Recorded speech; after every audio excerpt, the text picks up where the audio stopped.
The main objective of this program is to teach you how to handle and fire the M9 Beretta safely.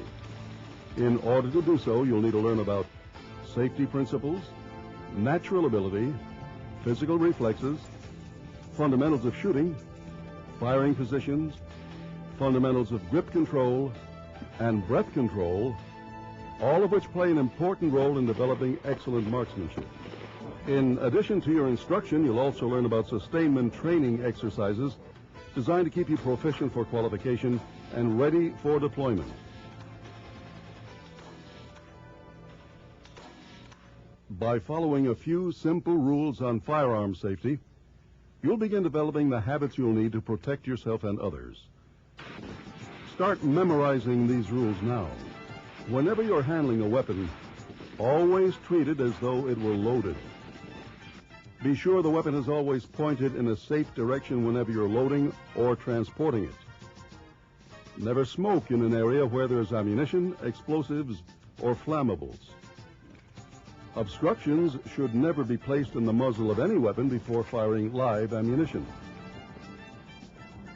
Make sure all weapons are kept in an area where proper safeguards are being used.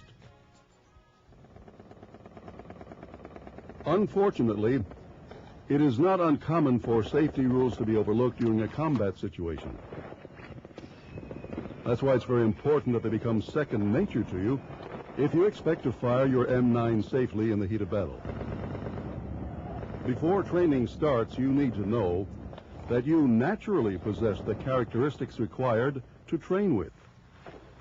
This begins with your body's natural ability to coordinate your motor skills with your eyesight, to hold a weapon and point it in a specific direction. However, this still does not eliminate the need for training. No one is capable of picking up a weapon for the first time and start shooting successfully. While a person may have the ability to hold a weapon and point it at a target, he doesn't necessarily have the proper reflexes to fire it accurately. This identifies the next physical characteristic: unconditioned and conditioned reflexes.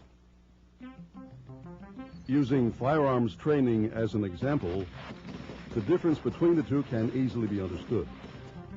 An unconditioned reflex is the body's spontaneous and uncontrolled reaction to a loud or sudden noise.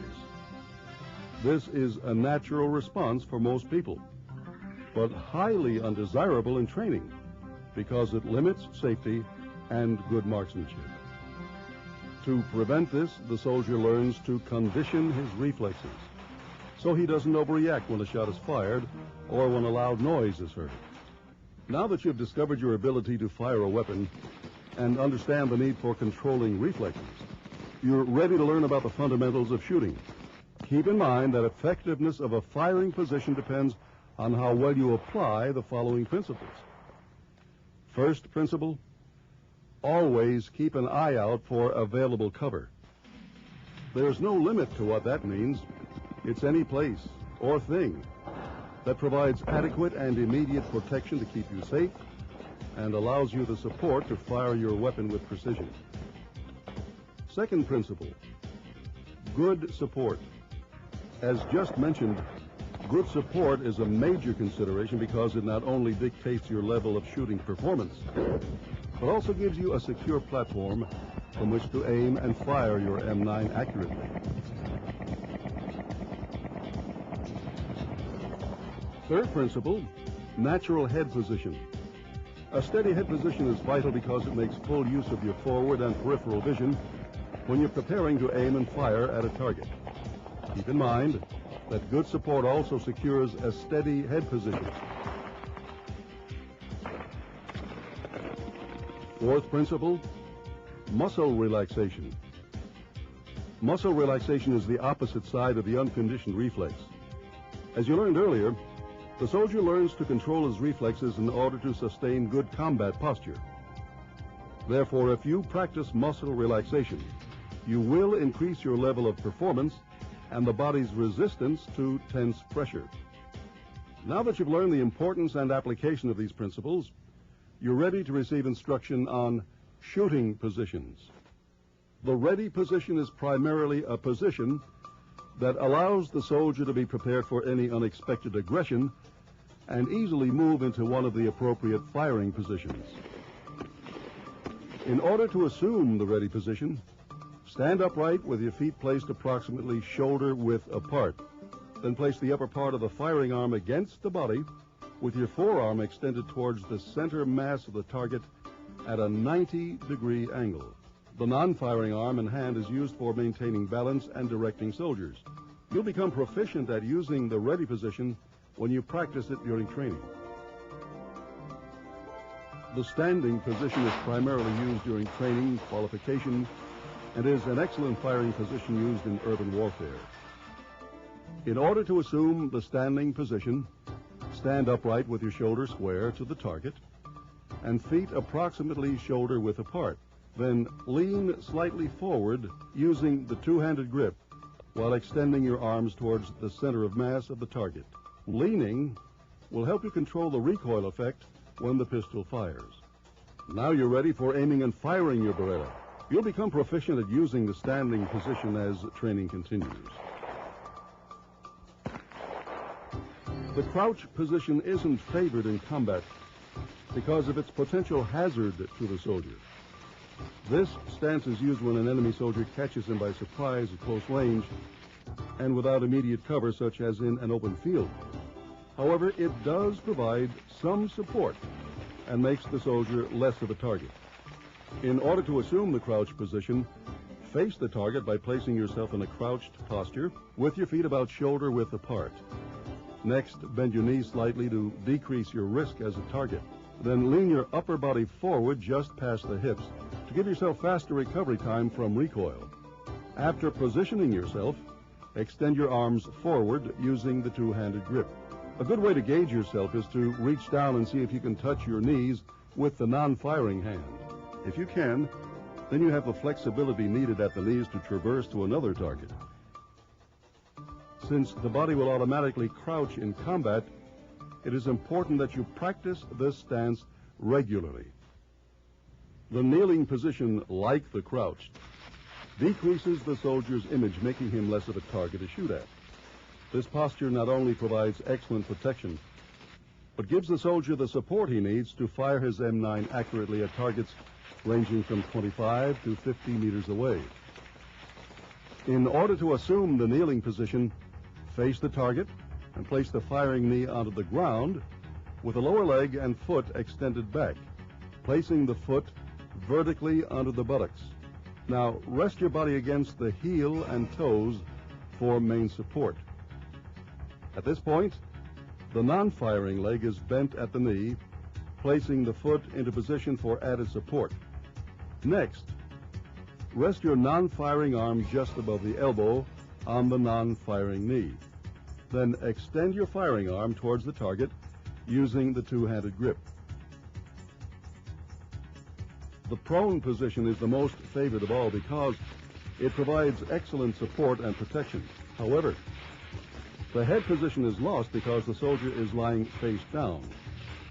In order to compensate for this, the soldier aligns himself with the target, then aims as he lays his cheek against his firing arm. In order to assume the prone position, lie flat on the ground with your arms extended towards the target. Next, roll slightly over to your firing side and adjust the non-firing leg to support your weight so you can reduce muscle strain. Now assume the two-handed grip using the fingers of the non-firing hand as a gauge to lower or raise the weapon as needed. This completes the section on firing positions. In the next segment, you'll learn how to fire the M9 correctly using the two-handed grip. The two-handed grip requires that you hold the weapon with a firm and uniform grasp to establish grip control. This is accomplished by holding the gun with both hands and wrapping your fingers of the non-firing hand around the firing hand. The two-handed grip is the most favored because it maximizes support and develops quick firing ability. Grip control needs to be understood as a separate activity consisting of three distinct functions working simultaneously to control accuracy and promote excellent marksmanship. These functions are natural sight alignment, independent trigger finger control, and recoil control, which will be individually discussed. Sight alignment is one of the last steps before firing and requires skill. Aiming involves your natural ability to point the weapon at the target and centering it by using the front and rear sights. In order to do this, align the front sight post within the rear sight notch, keeping it centered so equal amounts of light can be seen on both sides of the front sight post, and making sure that both sights are level across their tops. Now that you've aligned the sights, aim your weapon at the center mass of the target. This allows room for error and enables you to still hit the target. Independent trigger finger control is the ability to use the trigger finger independently without disturbing the alignment or position of the weapon. Any unnecessary movement can cause an inaccurate shot. Remember, don't grip the weapon so tightly that you make it difficult for your trigger finger to work independently. Again, only hold it firmly enough so you can maintain control. Recoil control is the ability to resist the weapon's reaction to a shot being fired. If a proper grip is used, the recoil effect is greatly reduced, making it possible for more shots to be fired quickly and accurately. Breath and grip control work simultaneously to produce accurate shooting results. Since unnecessary movement is a critical factor, any means to reduce it is vital. Breath control is a means to reduce unwanted movement by increasing the respiratory pause long enough to stabilize the shooting position for an accurate shot. The respiratory pause is the period between inhaling and exhaling, and where the soldier can hold his breath for several seconds, delaying the breathing process to steady himself. After firing his weapon, he resumes normal breathing. However, in combat, the soldier won't have the time to practice effective breath control.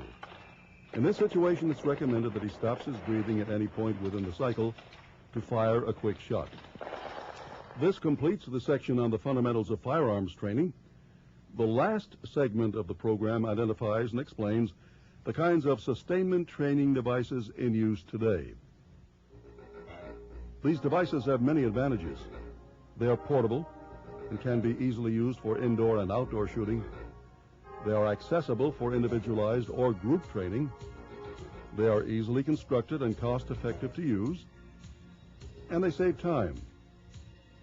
The Quick-Fire Target Training Device, or QTTD, is the first of two sustainment training devices under discussion. The primary functions of the QTTD are for developing quick-firing technique and maintaining proficiency. The QTTD uses an E-type silhouette configuration. It's built on a 65.5-inch long board.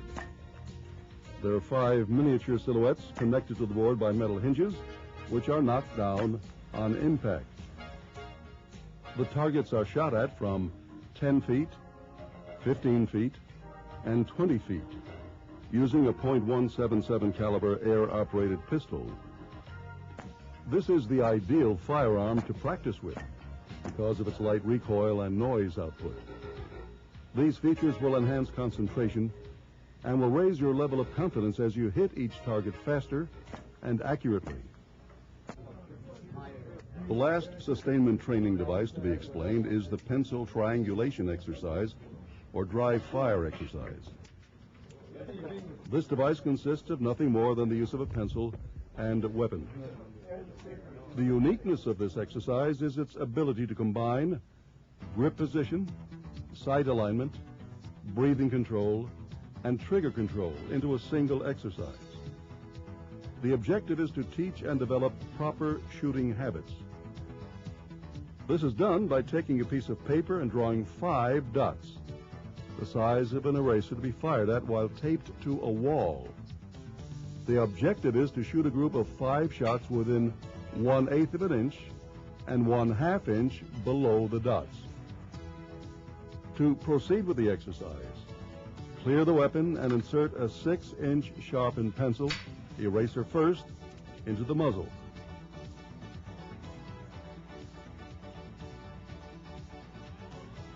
Hold the weapon point blank about 1 inch from one of the dots and fire.